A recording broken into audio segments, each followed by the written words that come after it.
Colleges and universities all over the United States are facing a wave of students suffering from depression and anxiety, heightened by the last year and a half of the pandemic.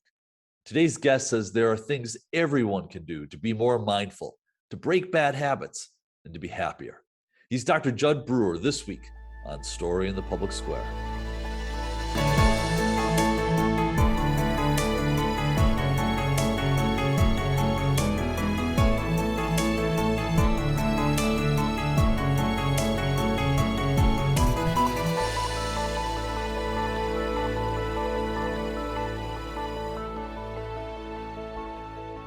Hello and welcome to Story in the Public Square, where storytelling meets public affairs. I'm Jim Ludis from the Pell Center at Salve Regina University. And I'm G. Wayne Miller with the Providence Journal. Each week we talk about big issues with great guests, scholars, journalists, authors, and more to make sense of the stories shaping public life in the United States today. This week, we're joined by Dr. Jud Brewer, a neuroscientist and mindfulness expert on the faculty of Brown University, who's also the author of Unwinding Anxiety. New science shows how to break the cycles of worry and fear to heal your mind. Jud, thank you so much for being with us.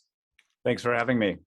So there's a lot we want to talk with you about, but I think for those who maybe are unfamiliar with it, maybe you could tell us a little bit about exactly what is mindfulness.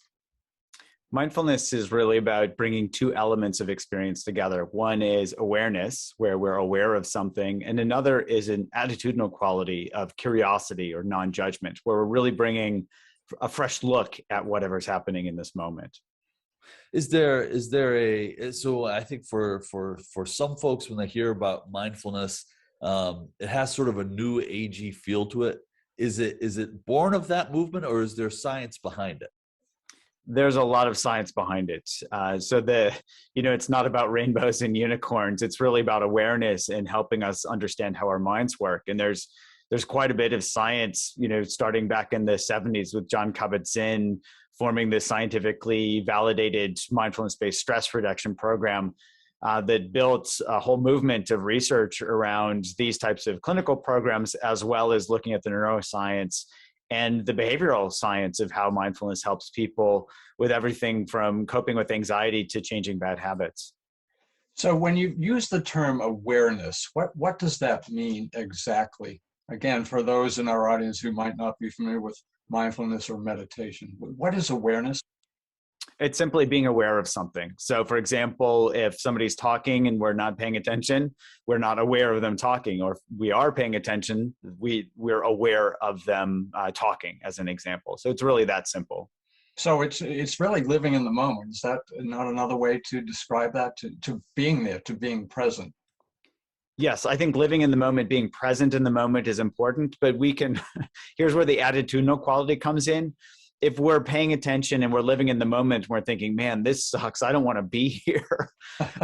That's not mindfulness. Mindfulness is really about, okay, here's what's coming up right now in my experience, whether it's a thought, an emotion, a body sensation, or whatever is happening in my environment, and we're rolling with it as compared to resisting it. So mindfulness has a very long tradition, really an ancient tradition.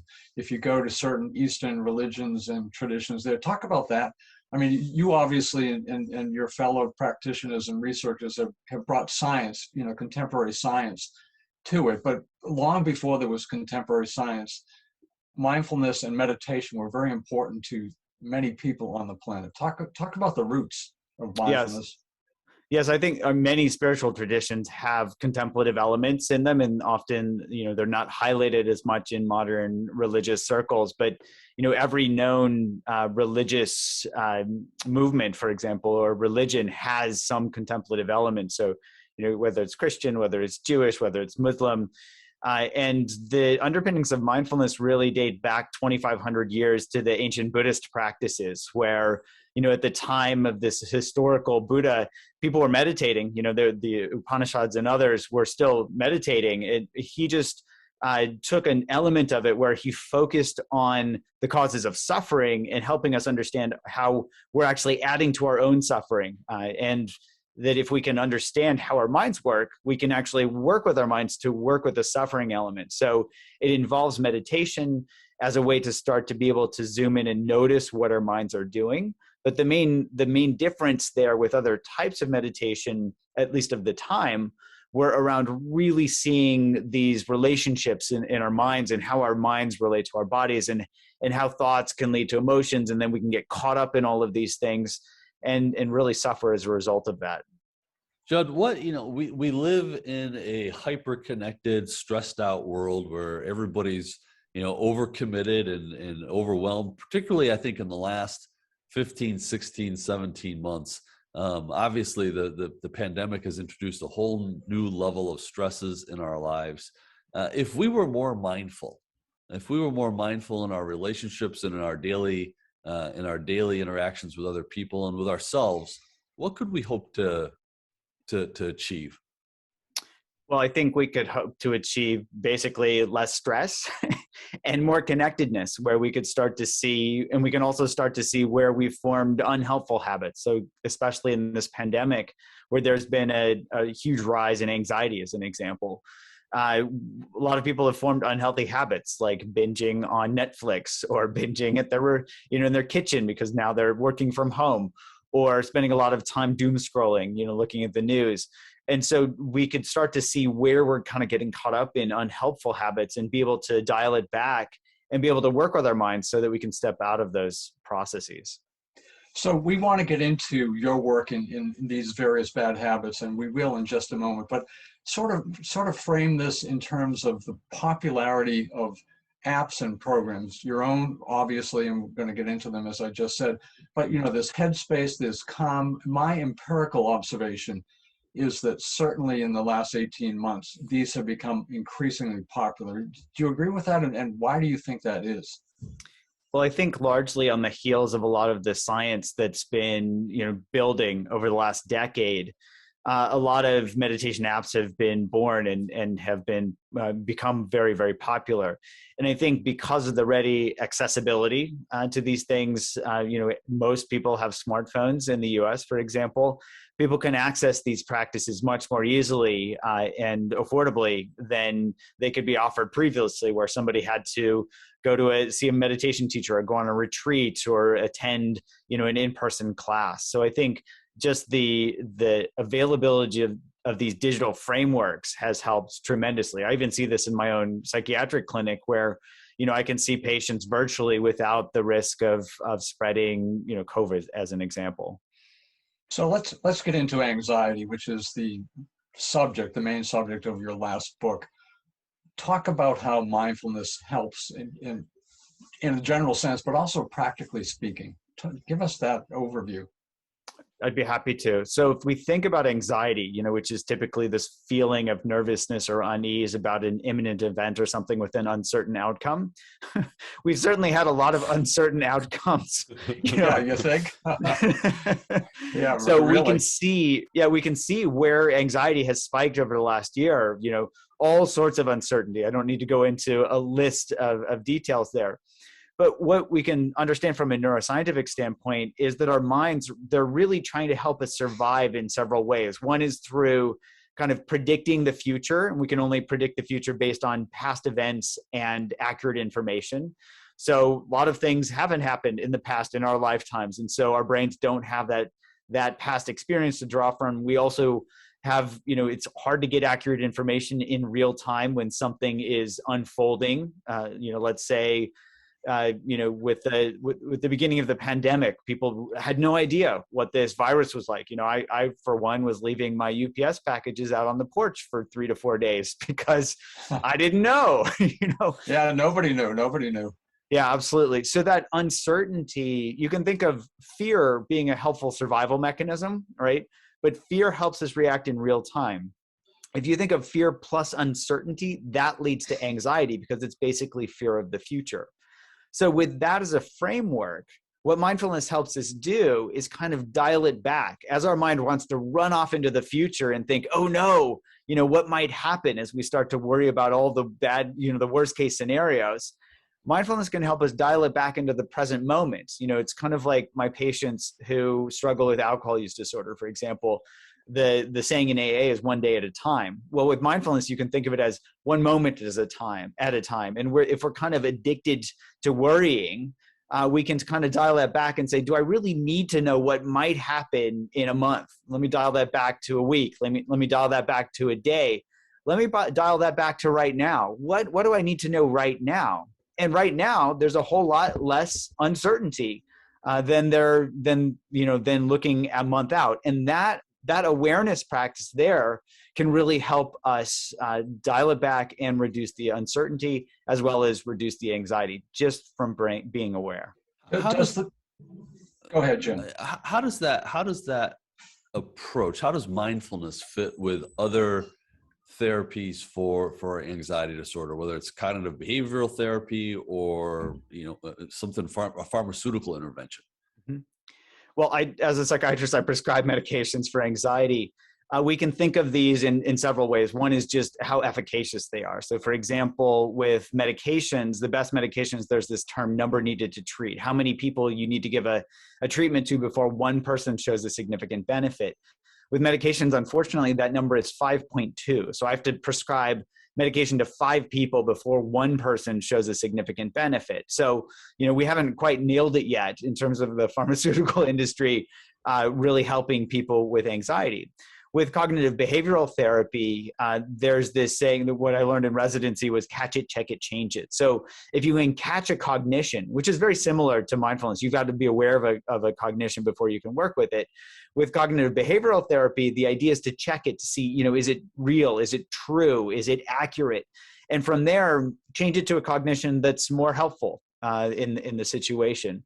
Mindfulness is slightly different than cognitive behavioral therapy in the sense that instead of changing our thoughts or changing our cognitions, it's really changing our relationship to them. So how am I relating to this thought? Am I getting caught up in this thought? Am I getting caught up in this worry? And can I actually change my relationship so that I can learn to be with it? Oh, here's a thought. And instead of, being, taken and pulled by it, I can actually observe it. It's interesting in physics, they have this thing called the observer effect. This was identified when they were trying to measure the mass of electrons, I believe, and they would have to hit them with photons to measure the mass. And they found that they had to take into account that the mass of the photon because it was affecting the mass of the electron. I think in the same way, mindfulness, being aware of something. So let's say we have a thought and we're identified with that thought. By observing that thought, oh, there's a thought, that observer effect can apply psychologically as well, where we can notice, oh, I'm having a thought as compared to I am that thought. And that really can help tremendously in helping somebody reduce their anxiety. So you use the word change. Does the practice of mindfulness change for lack of a better term, I'll use a layman's term, the wiring in the brain if you practice mindfulness over a period of time? Is there actually a biological change? And then also, maybe you can talk about the connection between mind and the rest of the body. There has been a lot of research by a number of different labs across the world that's really looked at, the changes in the brain. So for example, some labs have looked at how the brain connections change. Some labs have looked at how the size of the brain changes, the size of the cortex.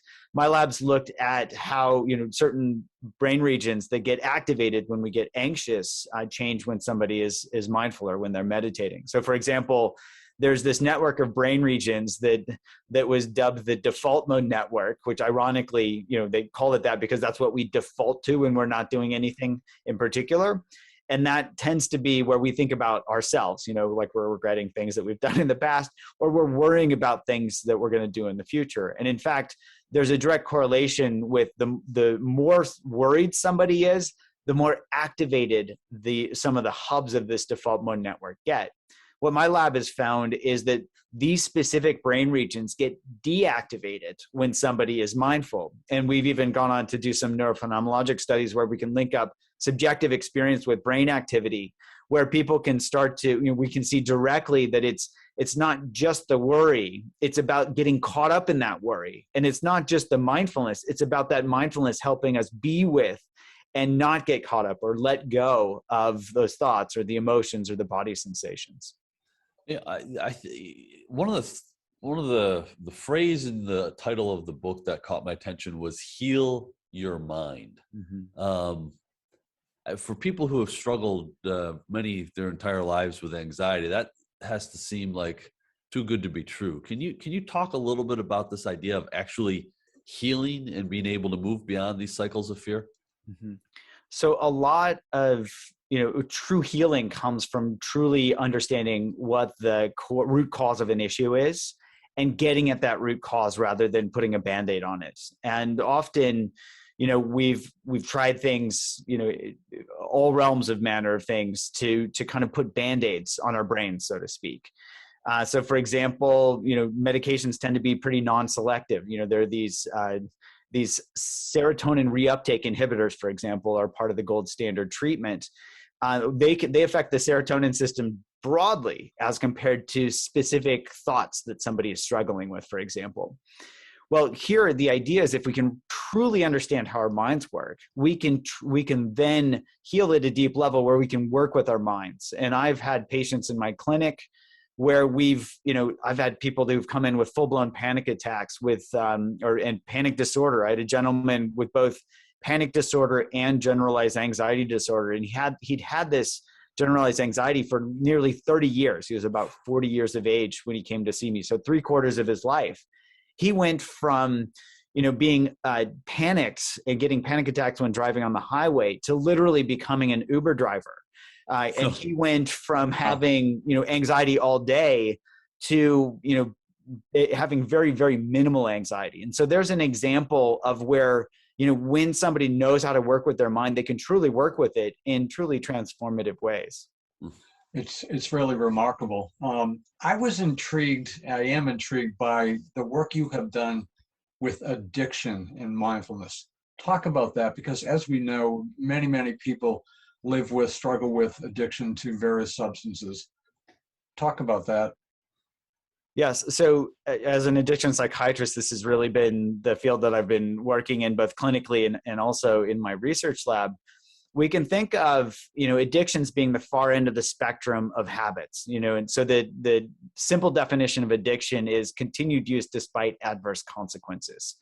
So you can think of any behavior, mental or physical, can fit into that category, but these tend to start as helpful things. Habits, if we had to relearn all of our habits every day, we'd be exhausted by breakfast. So I just want to highlight how important it is. Like, this isn't saying that, there's something wrong with all of us. This is saying this is a process that's helpful for us, that helps us learn things, helps us be efficient throughout our days. But it can just kind of go off the rails as it gets to the far end of the spectrum, that continued use despite adverse consequences. As an example, a phone, very helpful. It helps me drive into Boston and not get lost, So there's a useful use of technology. But if I'm sitting here all day checking my news feed or checking my social media feeds, and I'm not interacting with my family, I'm not getting work done, there's continued use despite adverse consequences. So we can think of technology, we can think of, all sorts of things beyond or in addition to the classic addictions like alcohol or cocaine or opioids as falling into this category. And if we look at addictions, we can really start to understand that underlying, neural mechanism of how that's formed.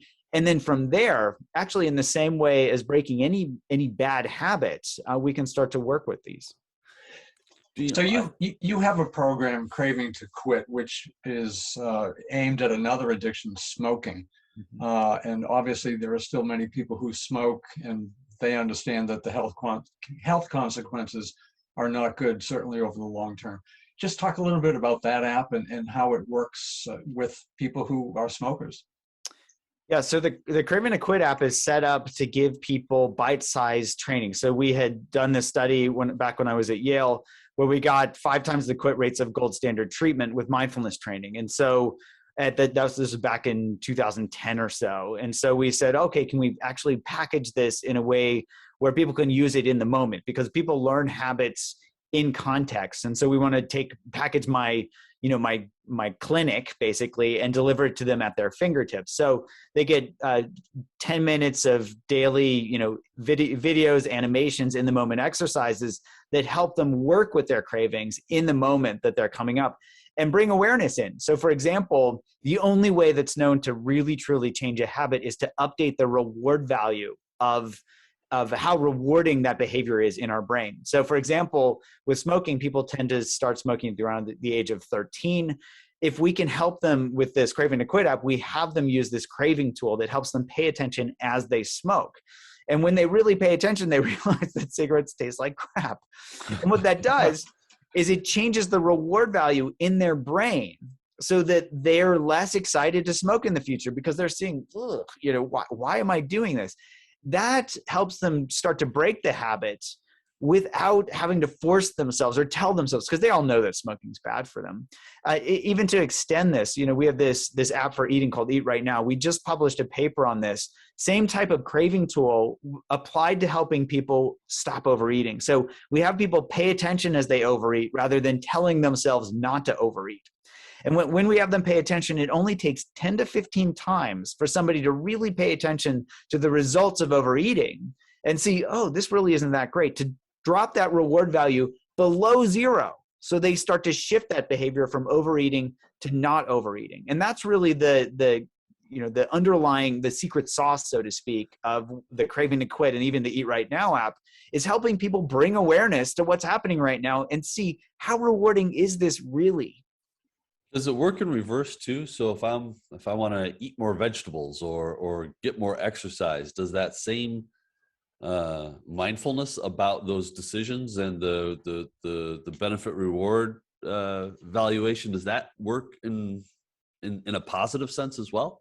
I'm glad you bring that up. Absolutely. So when for example, personally, I can say I used to be addicted to eating gummy worms. I would eat the entire bag because I was like, well, I'm going to feel crappy in the morning, but at least it won't be in the house, And so I started paying attention as I was eating those. And then I even compared that to eating blueberries. So Jim, you bring up, eating healthy food.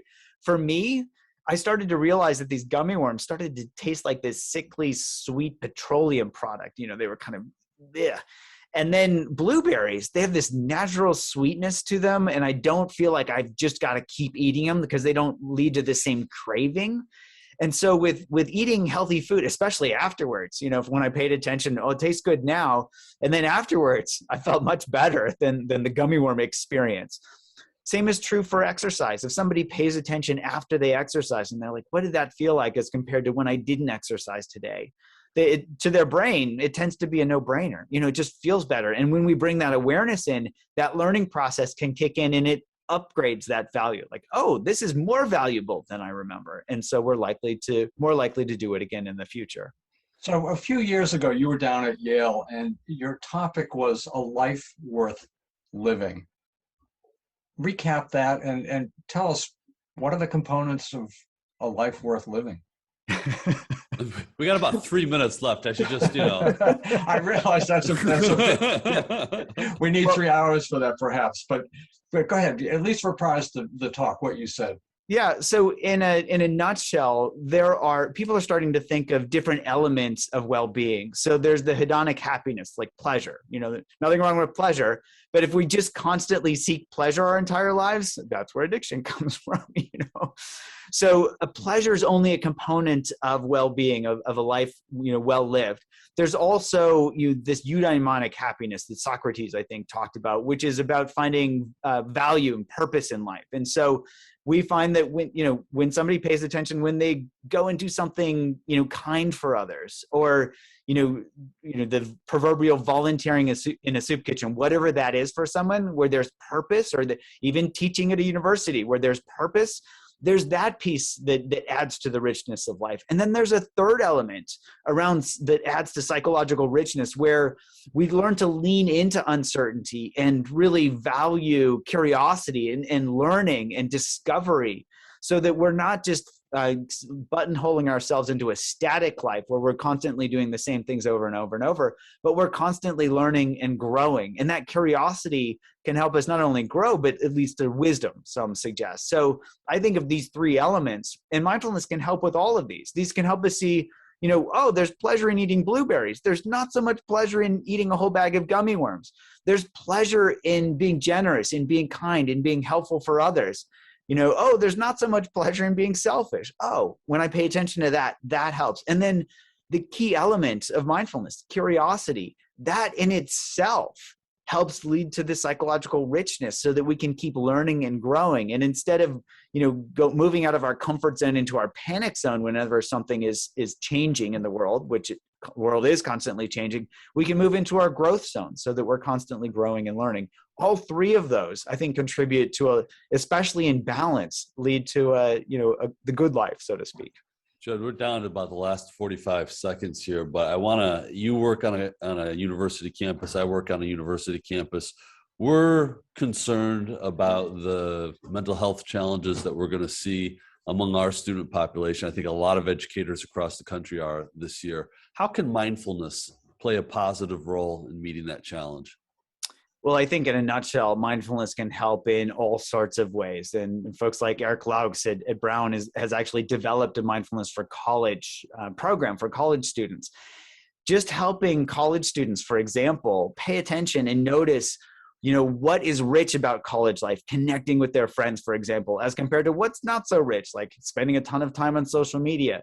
Awareness can help them differentiate where they might be getting stuck in unhelpful habits and help them open to the world around them so that they can connect more. They can really be, develop their curiosity. And both of, think of curiosity, kindness, and connection. All of those are fostered by mindfulness, and all of those help us live a happier, healthier, less stressful life. Well, this is a remarkable conversation. He's Dr. Jud Brewer. The book, again, is Unwinding Anxiety. It's the right book for this time. Jud, thank you so much for being with us. That is all the time we have this week, but if you want to know more about Storing the Public Square, you can find us on Facebook and Twitter, or visit pellcenter.org, where you can always catch up on previous episodes. For Wayne, I'm Jim, asking you to join us again next time for more Story in the Public Square.